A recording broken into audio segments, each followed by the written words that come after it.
In this video, we take a look at a story that took place in 2016. 25-year-old Michelle Leng had always wanted to study in Australia and one day made her dream come true, but unfortunately her story did not have a happy ending. Mei Leng, who is also known by her middle name Michelle, was born January 29, 1991 in Chengdu, Sichuan Province, China. Michelle grew up a kind, sensible, and respectful girl. She had a very close relationship with her parents, so it was very hard for Michelle when her father died in an earthquake in 2008. She received good grades in school and dreamed of moving to Australia. Her mother, Mai Younglung, supported her through everything and believed that if her daughter got an education in Australia, she would have a bright future waiting for her. In 2011, Michelle joined the University of Technology in Sydney. This allowed her to come to Australia and fulfill her long-held dream. Michelle's aunt, her mother's sister, lived in Australia and offered her a room in her apartment. She also had a daughter who was 2 years younger than Michelle the following year in 2012. Michelle's aunt, who was 44, married Derek Barrett, who was 20 years younger than her. Derek was a temporarily unemployed IT professional, and he was only 3 years older than Michelle. Since then, Michelle, her aunt, cousin, and Derek have all lived together in suburban Campsie, New South Wales. The first few years were fine. Michelle excelled in her studies, made new friends, and found a part-time job in her spare time beginning in 2016. Michelle's aunt off and spent time in Wollongong for work, and Michelle, her cousin, and Derek still lived in an apartment in Campsie in April 2016. Michelle's aunt went on another business trip and was scheduled to return on April 24th, 3 days before that date. Michelle, who was 25 years old at the time, was out with friends. At about noon, she took a bus from University of Technology, Sydney, to a downtown shopping mall. Security cameras captured Michelle shopping on Pitt Street in Sydney's central business district around 3 p.m. She was alone and the footage showed she was fine, not bothered by anything. The vision also showed her later catching a train from St. James Railway Station to Campsie Railway Station, where she arrived around 4:30 p.m. The Campsie train station was the last place Michelle Leng was seen alive. But that day, she used her cell phone to communicate with friends and family. Until late in the evening, those who spoke with Michelle that evening did not notice any anxiety or anything unusual in her voice. On Sunday, April 24th, Derek drove to the train station to meet his wife, who had returned from a business trip. Aunt Michelle asked Derek about her niece, and he said he hadn't seen her in 2 days. Derek was unemployed during that time, sitting late at the computer and waking up late, so he said he and Michelle hadn't seen each other. He also said that Michelle had been spending a lot of time with her girlfriends and going to nightclubs lately. Michelle's cousin often stayed overnight at friends' houses, so she didn't see her either. For a few days, the situation was such that no one had seen Michelle since April 22nd, and her phone had been turned off. This was quite unusual since she kept in touch with friends or family members living in China on a daily basis. It was also strange that Michelle did not log into her social media accounts. The truth is that these days, if someone who used to be an active user of social media and spent several hours a day on it suddenly stops logging into their accounts, there is a good chance that something bad has happened to them. Michelle's aunt checked her room, trying to figure out where she might have gone. The room was in perfect order. All of Michelle's things were in their places, and it looked as if she had simply vanished into thin air. The next day, Michelle's aunt and her husband Derek went to the police station and filed a missing persons report. They also informed the Chinese embassy of Michelle's disappearance at the police station. Derek told them about the last time he had seen Michelle, and her aunt said that she had just returned from a business trip yesterday, and they had not been able to locate Michelle on their own much, to the dismay of everyone who cared about Michelle. Her body had already been found by the time the police report was filed the day before at about 10:30 a.m. on Sunday, April 24th.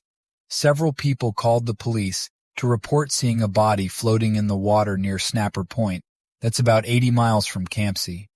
That same day, some Australian news outlets reported the discovery of a woman's body The report stated a woman's body has been found face down inside a blowhole on the New South Wales Central Coast Police said they were treating the death as suspicious and yesterday established a crime scene at Snapper Point in the Munmora State Recreation Area, located near Mooney Beach between Gosford and Newcastle. The woman, who has not been identified, is described as of Asian appearance, aged between 20 and 35, and about 170 centimeters tall. A post-mortem examination will be conducted to pinpoint the cause of death. A rescue helicopter spokesman said it was not known how long the woman had been there or how she ended up in the water. Detective Chief Inspector Gary Jubilant of the New South Wales Homicide Unit said, "We are creative in the way that we can recapture the area and what's gone on in the area. So we're reviewing CCTV footage, canvassing that type of thing. I won't reveal what we've uncovered, but we're getting a pretty good understanding of what occurred in that area during that time," he said. Now that the police had received a report of Michelle's disappearance, they quickly cross-referenced this information with the woman whose body had been found at Snapper Point and whose identity could not yet be determined. Michelle's relatives were given the sad news that she was the one found dead. Inspector Jubilant said police had informed members of Ms. Leng's family, living both in Australia and overseas, of the news. "We spoke to Michelle's auntie, who she lives with. Then I spoke to Michelle's brother by phone, who she lives with in China." He said it's terrible news to deliver, and you can understand how upset they were. Police have asked anyone who knows anything about Michelle's activities over the weekend to come forward and report it so that detectives can find out as quickly as possible who is responsible for this horrific crime. When the body was recovered from the water, there were a number of injuries, indicating that Michelle had been very violently assaulted at the autopsy. The medical examiner counted more than 30 stab wounds on her body. She fought for her life and tried to fight back against the perpetrator, which resulted in defensive wounds on her arms. A few days after learning of Michelle's death, her mother flew to Australia to see her daughter's dream place, still unable to comprehend her death.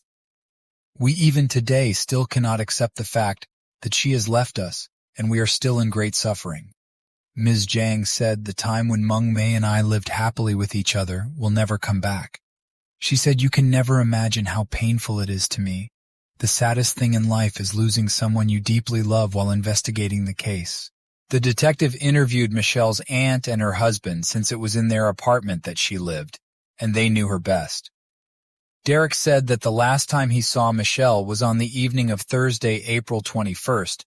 During dinner afterwards, they watched a movie, and then Michelle went to sleep in her room on Friday, April 22nd.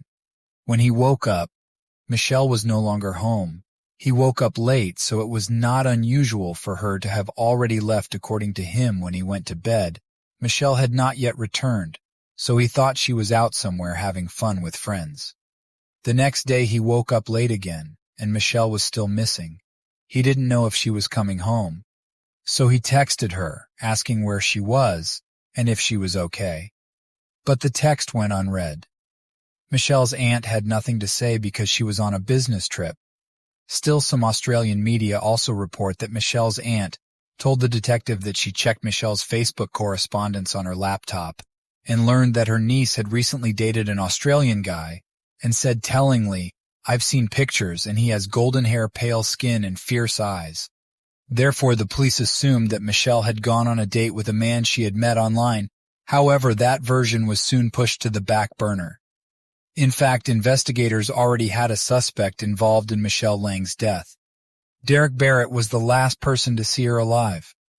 The police were skeptical of his stories about waking up late, and therefore not seeing Michelle. They called him in for questioning and began asking him questions about his relationship with Michelle, asking him to recall the last time he had seen her, and so forth. Derek then refused to answer the questions and demanded a lawyer, at which point he was informed that he had been arrested as a suspect. The fact is that investigators checked his cell phone signal and learned that he had been in the same area where Michelle's body was found on April 24th. This information contradicted the man's statement, in which he claimed he had not visited the Snapper Point area that day. Police also obtained camera footage that showed a car matching the description of Barrett's car in the early morning hours of April 24th near Snapper Point. However, the image was blurry, and Barrett began to claim it was not his car. That claim, too, was denied by police detectives found video footage of Derek Barrett paying for gas and buying drinks at a gas station on his way to Snapper Point. The image is of good quality and leaves no doubt that it is Barrett when told that he was lying about what he was doing. On April 24th, he began to claim that he had memory problems and could not remember certain periods of time because he often used illegal substances. Barrett's cell phone was seized and turned over to specialists for analysis and recovery of previously deleted data. What was found on the phone left no doubt that Derek Barrett was not only involved in Michelle's death, but had an unhealthy interest in her. His own stepdaughter was also the object of his lust. A 15-minute video shot in September 2014 shows his wife's daughter, his stepdaughter, taking a shower. Derek set up a hidden camera in the shared bathroom, hiding it behind toiletries in another video. Investigators saw Derek enter his stepdaughter's room while she slept, stand next to her bed, and engage in self-satisfaction. A little time passed, and Derek Barrett shifted his interest from his stepdaughter to his niece on his phone. Experts were able to recover a half-hour video showing Michelle taking a shower. Another video showed Derek satisfying himself by standing next to Michelle's bed while she slept. The phone also contained images taken just before Michelle's death. Now, we already know that Michelle returned home around 5 p.m. on April 21st around midnight. She sent the last text message from her phone, and no one has heard from her or seen her since it was after midnight that Derek Barrett began to put his insidious plan into action. He attacked Michelle, tied her up and taped her mouth to keep her quiet in photos on his phone. Investigators saw Michelle bound and naked, lying on a bed with terror on her face. The photos, of which there were 17, showed that Michelle did not yet have the injuries from which she died.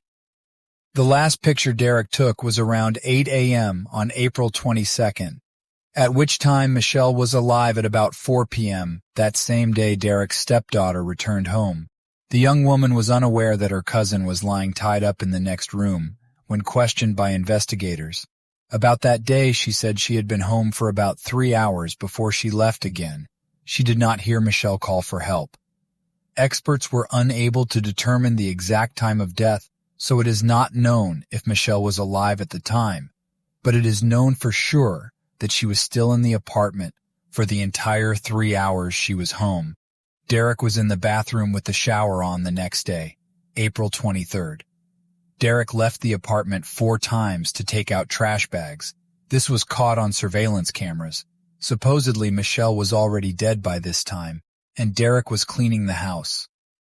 Michelle's aunt, Derek's wife, told investigators that when she returned home from a business trip, it was very clean, but she didn't give it much thought at the time. At 3:19 a.m. on April 24th, Derek drove to Snapper Point. On the way, he stopped at a gas station where he bought drinks and filled the car with gasoline. Upon arriving at Snapper Point, he disposed of Michelle's body and took some pictures at about 9 a.m.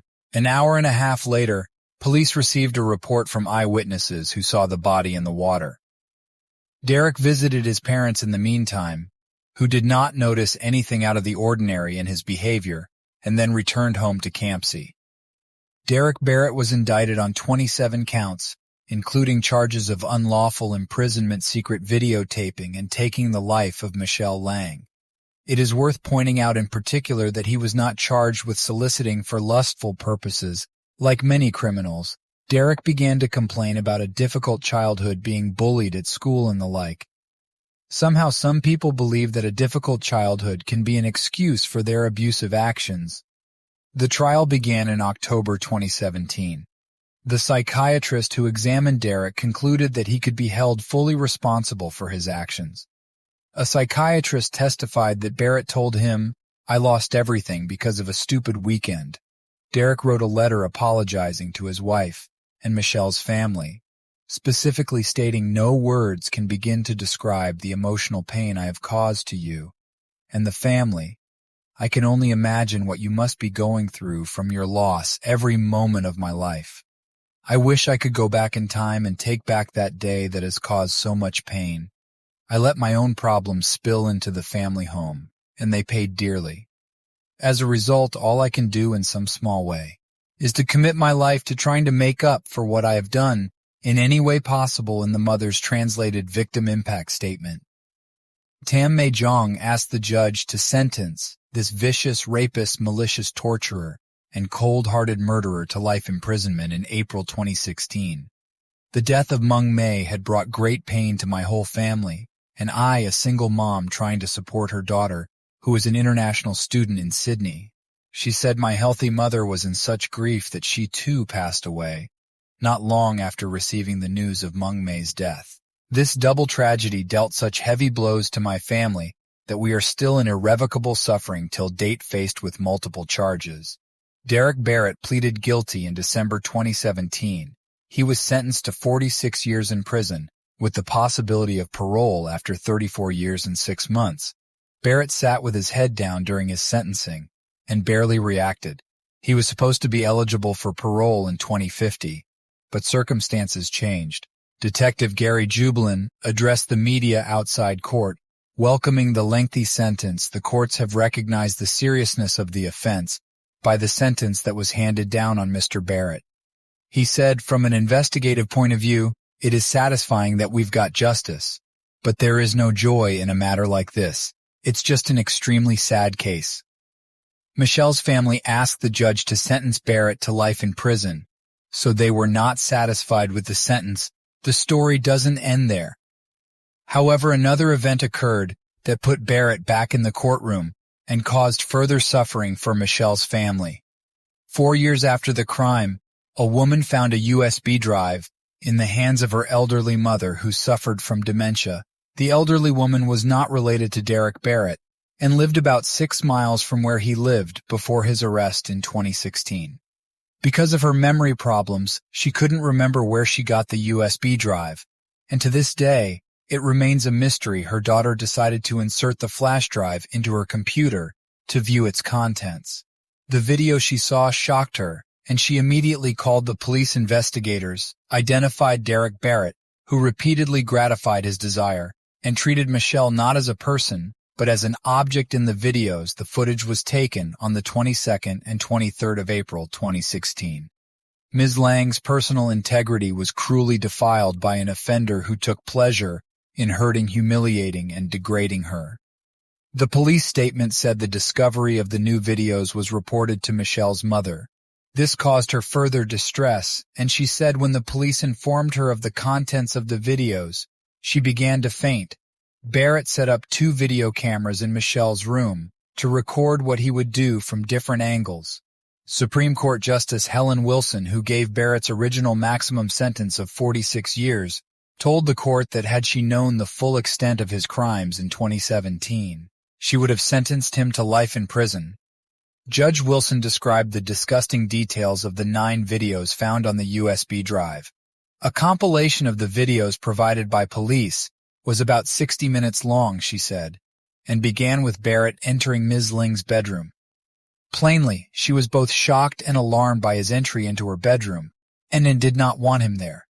Justice Wilson said that he intended to relive that enjoyment later. Is clear from the recordings the offender took trouble to make, she said, and his disposal of the USB stick indicated a desire not to get caught after new evidence was discovered.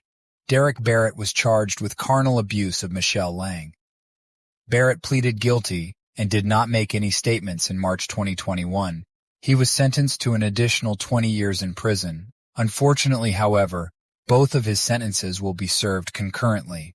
Nevertheless, he will be eligible for parole 2 years later than previously planned.